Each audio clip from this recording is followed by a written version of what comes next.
여러분 안녕하십니까? 오늘은 151강 부수자입니다. 앞서 문제 풀이 볼까요? 예, 깃발을 세운 형상에서 사람들이 많이 모여서 행위를 하는데 함부로 해서는 안 된다. 깃발 밑에 많이 모인 사람들이 함부로 해서는 안 된다 해서 나온 글자 말물, 영어로는 don't라는 강한 뜻을 부정어를 가진다 했죠.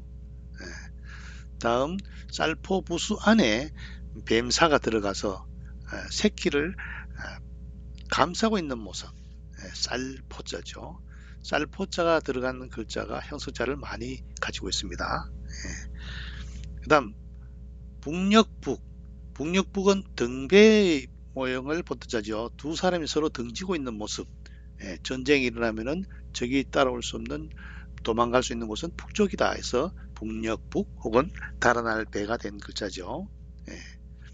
다음은 아픈 사람인, 뒤도 사람인이 거꾸로 되어 있어서 사람이 공중회전하는 모습에서 변하다의 모습을 나타내는 될 화자. 다음은 상품품이 상자방 안에 들어가서 물건을 간직하는 곳인데 나중에서 이게 구분하다, 직영 이런 뜻을 가진 구분할 구 혹은 직영구가 되었죠. 다음은 마치 옷감이 주름질 것 같은 그런 모양인데 옷감을 계산하는 단위로서 한 필, 두 필하는 단위로도 쓰고 나중에 짝필이라는 뜻을 가지게 된 짝필, 짝을 나타내는 짝필. 다음은 남쪽 지방의 남이들이 사용하는, 걸어두고 사용하는 악기 모양을 본뜬 자에서 남녘남이 됐죠. 다음은 소울을 8팔 반으로 나누는 모습에서 반반자가 됐죠. 소머리를 정면으로 반 나누는 모습에서 나온 반반. 그 다음은 밑에는 손이고 위에는 술통, 손으로 술통을 들고 있는 하인이 시중 드는 모습에서 낮은, 신분이 낮은 나절비자가 됐죠. 나절비. 다음은 10번 부수자죠. 10번 줄을 하나를 묶은 중간에 매듭 지은 모습에서 나온 글자죠. 10. 그 다음에 넓을 박은 열십과 펼부로 구성된 형성자죠. 널리 펼치다. 그 바로 박사죠. 넓을 박. 부는 박이 왜 부에서 음을 빌렸을까 하지만은 넓을 박도 중국어 발음으로는 보 이렇게 발음되죠. 다음 나도 말오, 원래는 절구공이 모양이랬죠. 절구공이 나중에 낫, 그 다음에 말, 띠로 말하면 말띠에 해당되는 글자로 달리 쓰이게 된 글자죠. 다음 마칠졸, 군사졸은 어디에 한획을 넣어서 구멍난 의복, 그래서 구멍난 의복을 입은 사람이 하급 관리인 사병, 군사, 그 다음에 졸병 뜻이 됐죠. 군사졸, 마칠졸. 그 다음 높을 탁은 긴 자루로 긴 자루에 손을 잡고 긴 자루로 거물을 잡고 새를 잡는 형상이죠. 새는 높은 곳에 있기 때문에 높을 탁 혹은 탁자탁이 되죠. 도울협은 원래 힘력자가 3개 있는데 나중에 앞에 다시 열십을 된 회의자가 됐죠. 여러 사람이 힘을 합치다의 뜻이 된 도울협, 쉬운 자죠. 일천천은 글자가 소전의 모양을 보면 알 수가 있어요. 일천천은 열십과 위에 사람인으로 구성됐죠. 천인, 음을 빌린 형수자죠. 일천천은 사람인과 열십으로 구성되어서 사람인의 음을 빌린 형성자입니다. 말, 물, 쌀, 포, 북녘북, 델화, 구분할구, 짝필, 남녘남, 반반, 나절비, 열십, 넓을 박, 낫도, 말호, 마칠졸, 군사졸, 높을 탁, 도울협, 일천천이 앞섭이 배운 한자입니다. 오늘 수업 볼까요? 예, 전복부수입니다. 전복. 점칠 때 뼈가 균열된 모양에서 생긴 글자이다. 복은 터지는 소리도 뽑기를 그 고챙이에다 열기를 가해서 거북이 등에 눌리면서 비틀 때 거북이 등이 갈라지면서 소리도 뽁하고 난다. 이렇게 해서 전복이다라는 설도 있습니다. 거북이 등이 갈라진 모습이죠. 이 전복자는 우리가 그 선거할 때 동그라미 안에 이렇게 사람인도 아닌 것이 빼딱하게 돼 있죠. 그게 전복자입니다. 전복. 내가 당신을 점 찍었다. 이런 뜻이죠. 예. 전복자 부수에서 밑에 말을 넣었죠. 점괘를 말하니까 뭡니까? 점칠점이죠. 아주 재밌는 글자죠. 입으로 점괘를 말하다. 점칠점. 예, 점칠점이 된 겁니다. 자, 전복부수에는 전복자의 부수자와 점칠점자의 그 회의자인 두 가지 글자가 있습니다. 예. 다음 병부절 혹은 마디절. 병부절은 이렇게 똑바로 서 있는 것도 있고 밑에 굽어 있는 것도 있죠. 예, 꿇어 앉은 사람 모양을 본뜬 자로 똑바로 서 있는 모습이 아래 위치를 할 때는 요 굽어 가지고 그죠? 요래 똑바로 서 있다가 밑에는 굽어 주죠. 예, 이렇게 쓴다. 같은 자죠. 병부의 모양 혹은 몸을 굽힌 모양, 종이를 마른 모양 그 등으로 쓰인다. 종이를 마른 모양 할 때 요 채권자죠. 예, 그 다음에 몸이 굽은 모양 할 때 위태로울 위자 같은 경우 쓰이죠. 자, 병부절 밑에 굽은 글자의 예를 보겠습니다. 요거는 주로 밑에 글자가 들어갈 때죠. 위태로울 위자 같이. 위태로울 위. 위태로울 위는 뭡니까? 사람인 위에 사람인 있죠. 그 다음 밑에 기석음, 굴바이음 기석음이죠. 높은 사람이 높은 곳에서 있음을 표시한 거죠. 높은 곳에서 언덕 위에 있으니까 어떻습니까? 위태롭겠죠. 그래서 위태로울 위자가 된 겁니다. 위태로울 위. 높은 곳에서 아주 낭떠러지 위에 있어서 위태로움을 나타낸 글자. 쉬운 글자죠. 그 다음 채권자는 밑에 문서권자의 줄임형, 요 칼도 없는 문서권자의 줄임형에다가 병부절이 들어가서 채권이 되는데 책을 옛날에는 뭡니까? 두루마리죠. 그래서 저기 뭡니까? 종이 모양이죠. 종이를 마른 모양이죠. 그래서 채권자가 된 겁니다. 재밌죠? 그래서 앞에 손수를 하면은 말권자가 되죠. 책을 두루마리로 말다 뜻이 됩니다. 예. 병부절의 예의 위태로울 위는 회의자고 채권은 문서권의 생략형에서 음을 빌린 형성자입니다. 자, 그 다음에 섰는 병부절의 예, 그죠? 그런 예는 뭡니까? 벼슬경. 벼슬경자는 갑골문의 자행은 두 사람이 식탁에 밥을 마주하고 먹는 모습이죠. 마주 밥 먹는 모습인데 나중에 신분이 높은 사람, 벼슬한 사람의 뜻이 된 겁니다. 밥을 먹고 있는 사람들의 신분이 높은 사람. 그래서 벼슬경자가 되었다. 그 다음 알란. 알란자는 간단합니다. 소전의 자행은 뭡니까? 양쪽에 뭡니까? 지프로 만드는 꾸러미 안에 계란을 담아놓은 모습이죠. 아주 담아놓은 모습에 본뜬 상형자입니다. 그림입니다. 나중에 그 계란을 점으로 그냥 표시해놨죠. 알란. 그 다음 토끼묘. 토끼묘는 무슨 모양 같아요? 대문을 활짝 연 모양이죠. 대문을 활짝 연 건데 이 대문을 열 시간이 오전 5시에서 7시 묘시라는 거죠. 묘시. 그래서 나중에 이 토끼묘가 됐습니다. 지지의 자축인 묘 네 번째 지지 토끼묘가 되죠. 지지묘. 토끼묘는 문을 열 때가 묘시의 문을 열었다. 에서 나온 글자입니다. 그 다음 도장인은 밑에 사람 모양이고 그죠? 왼쪽에 손 모양이 보이죠? 도장인. 사람이 손으로 사람을 눌러 꿇지 않게 한 거죠. 예, 소를 굴복시키는 모습이죠. 여기서 누르다 도장인이 된 겁니다. 예, 사람을 누르는 것인데 나중엔 도장을 누르다는 뜻으로 바뀌게 된 거죠. 도장인, 회의자입니다. 그 다음 곧즉 나아갈 즉. 자, 우리 벼슬경자에서 그릇을 두고 마주 앉아가지고 밥을 먹는 거고, 요거는 그릇 앞에 사람이 다가 앉아 있는 모습이죠.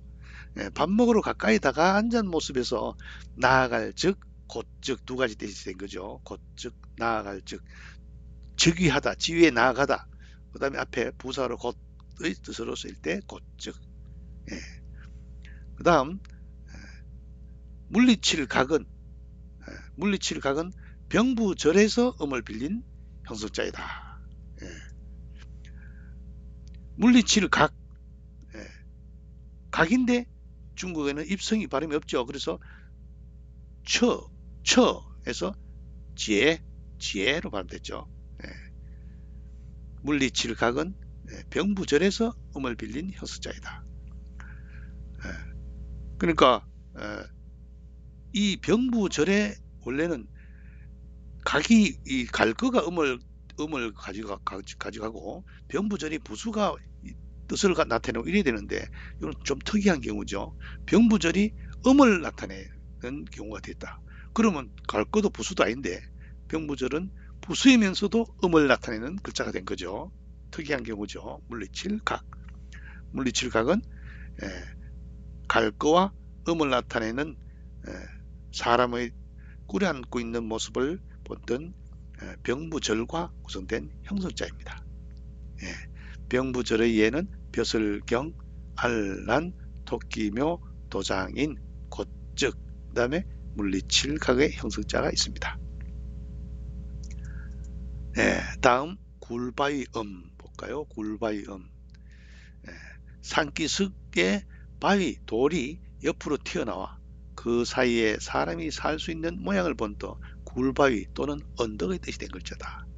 요 부수는 굴바위, 바위가 툭 튀어나오는 바위, 우리 비를 막을 수 있는 굴바위나 언덕의 뜻이 된 글자다.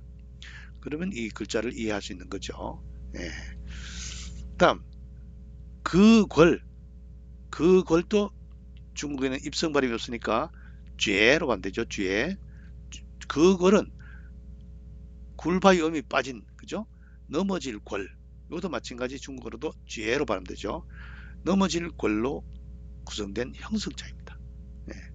그 궐은 궐에서 음을 빌린 형성자이다. 그 하는 지시대명사 저것 그것의 뜻이죠. 다음 재앙액은 기슭, 산기슭, 굴바위음, 그죠? 굴바위음 혹은 산기슭음.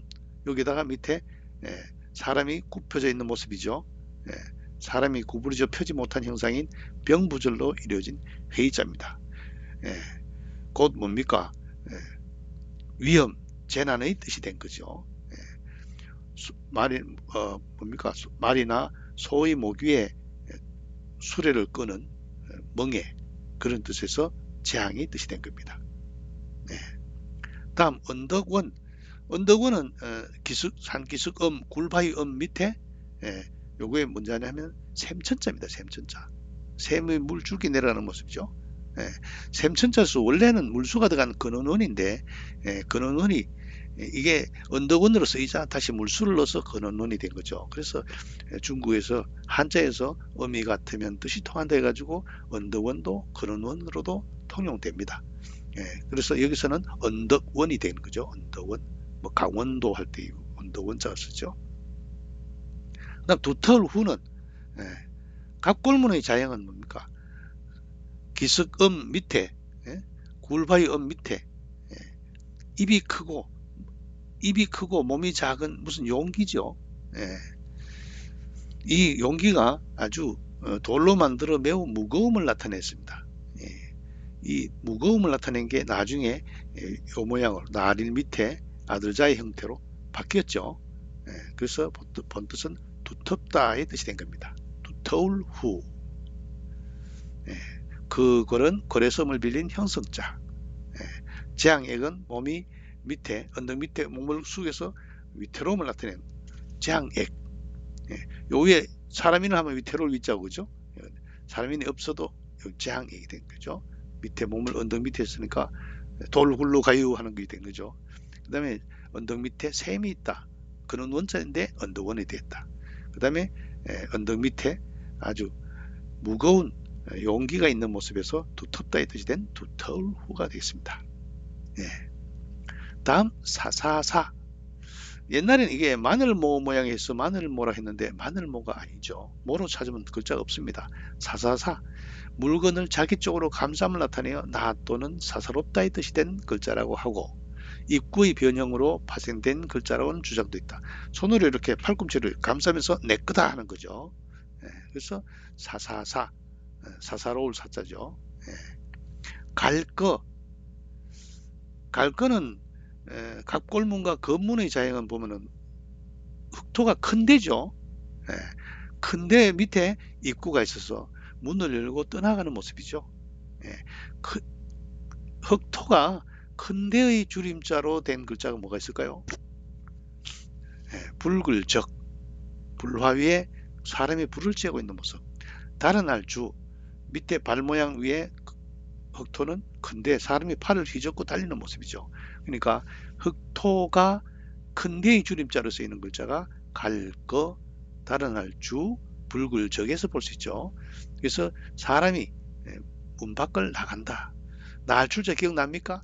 날출자는 문 밖으로 발을 내미는 모습에서 날출자죠. 갈 거다. 아주 쉽죠? 회의자입니다. 참여할 참, 석삼. 이 글자는 원래 건문의 자형을 보면은 머리 위에 세 개의 별이 반짝이는 모양인데 이 별의 모양이 다른 모양으로 바뀌고 밑에도 또 터럭삼으로 바뀌어서 음을 빌린 삼에서 음을 빌린 삼자가 된 거죠. 터럭삼, 석삼, 그죠? 삐친 석삼이라고 하는데 그래서 참여할 참자가 된 겁니다. 터럭삼이 들어서 참여하다. 이 뜻이 된 참여할 참이 되겠습니다. 다음 또우. 자, 또우는 오른 손목과 손가락을 본뜬자로 오른손은 자주 쓰인다 하여 또 다시의 뜻으로 쓰인다. 또우는 말이죠. 손수는 손가락이 5개잖아요. 또우는 손가락이 3개죠. 또우는 손수의 줄임형이라는 것을 반드시 기억해야 됩니다. 그리고 이 손은 많이 쓰이죠. 이 또우의 모습은 다 손으로 하는 작업을 많이 나타내고 있다는 것을 꼭 기억하셔야 됩니다. 자, 미칠급, 다다를급. 미쳤다는 것은 위치에 다다랐다는 것이 정신이 돌았다 이런 뜻이 아닙니다. 미쳤다, 다다랐다 이런 뜻이라서 미칠급합니다. 미칠급은 어떻습니까? 앞에 사람이고 뒤에 손이죠. 손이 그 사람을 막 잡으려고 다가간 모습이죠. 따라잡다, 따라붙다 이런 뜻에서 나온 글자가 미칠급입니다. 회의자입니다. 그 다음 돌이킬 반. 돌이킬 반자도 기스급, 굴바위엄 밑에 또 오죠. 뭐 하고 있어요? 손으로 언덕을 올라가는 모습이죠. 낭떠러지에서 다시 그 위로 올라가는 모습에서 돌이킬 반, 반대반이 된 글자입니다. 아주 재밌는 글자죠. 돌이킬 반. 요거는 앞 사람을 잡으려는 다다를 급, 미칠 급. 그 다음에 요거는 손으로 언덕을 올라가는 모습에서 돌이킬 반이 된 글자입니다. 자, 오늘 한 수업 복습해 볼까요? 부숫자, 나무로 불을 가열한 나무로 거북의 등껍질을 눌리면서 비틀 때 나오는 갈라지는 모습 혹은 갈라질 때 소리가 뽁 한다 해서 나오는 전복 부숫자. 그 다음에 점괘를 입으로 말하다 해서 점칠점이 된 거죠. 그 다음 채권, 권은 뭡니까? 문서권에서 음을 빌린, 요 위에서 권에서 음을 빌린 형성자지요. 요거는 뒤에는 뭡니까? 몸을 굽혀 말다의 뜻이니까 책은 두루마리다 해서 나온 형성자입니다. 위태로울 위자는 언덕 위에 사람이 있어서 낭떠러지 위에 서서 위태롭다의 뜻이 된 거죠. 물리칠 각은, 물리칠 각은 오른쪽에 병부절에서 음을 빌린 형성자이죠. 특이한 경우를 했죠. 벼슬경은 먹을 식자의 뚜껑을 연 거죠. 두 사람이 마주 앉아서 밥을 먹고 있는 형상에서 이 밥을 먹고 있는 사람이 지위가 높은 사람이다 해서 벼슬 격이 됐죠. 알라는 지푸러기로 집으로 감싼 꾸러미 안에 두 개의 알을 담고 있는 모습인데 그 알 모양을 점으로 표시했죠. 알라는 알을 꾸러미에 담고 있는 상형자죠. 토끼면은 뭐랬어요? 대문을 활짝 연 모습. 대문을 열 때는 묘시에 연다. 아침 5시에서 7시 사이에 대문을 연다 해서 나온 글자가 토끼묘 묘시죠. 지지. 그 다음 도장이는 요 손이고 앞에는 손이고 뒤에는 사람이죠. 사람을 손으로 억압하는 굴복시키는 모습에서 누르다의 뜻이 된 누를인 도장인이 된 거죠. 그 다음 곧즉 나갈 적은 앞에 먹을식에서 위에 사람이 밥뚜껑이 열리는 모습에 다가가서 밥을 먹으러 가서 다가가는 모습에서 곧즉 나갈 적이 됩니다. 이 곧즉의 반대의 글자가 이미기하는 건데 이미기는 밥을 실컷 먹고 고개를 돌리고 있는 모습이죠. 그 다음에 그 궐은 요 밑에가 궐자죠. 그 궐은 넘어질 궐에서 음을 빌린 형성자이죠. 산기슭 음 밑에 넘어질 궐로 구성된 형성자입니다. 그 다음 위태로 뭡니까? 재앙액은 뭡니까? 살기슭 굴바위 음에다가 사람이 몸이 구부러져 밑에 있는 병부절이 들어가 있죠. 이 곤액을 만난다 그죠. 사람이. 그래서 위험, 재난의 뜻이 된 재앙액. 그 다음 언덕 밑에 샘천이 있어서 근원 원자에서 나온 언덕원. 그 다음에 언덕 밑에 용기가 입이 크고 작은 무거운 용기가 들어가 있는 모습에서 두텁다의 뜻이 된 두터울 후.